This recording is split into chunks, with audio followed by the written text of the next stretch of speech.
Auto Boys for today, mag-drop tayo ng 2024 Vios. And bagong-bago pa, 1,000 lang yung tinakbo. Is using Gosen 17-inch mags, 205/45 17.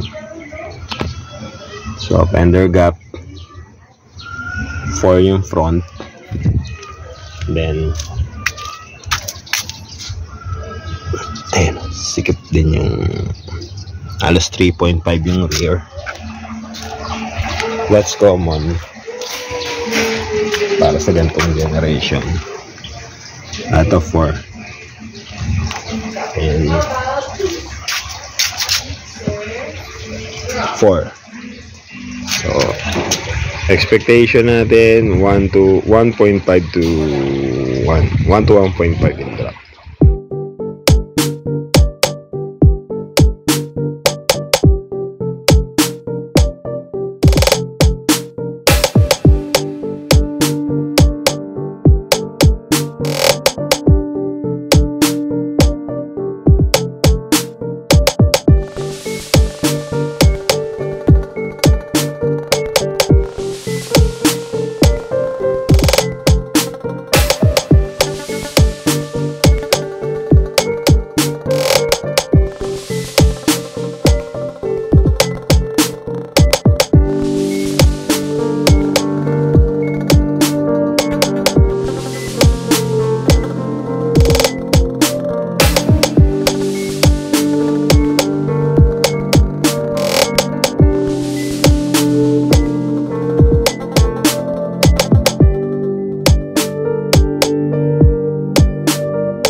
So guys, done na tayo na-install, nakapag-load test na rin, nakasakay pa si boss and driver, 1 finger front, then nandun naman yung stock spring sa likod, 1 finger din yung rear, so pantay yung drop niya.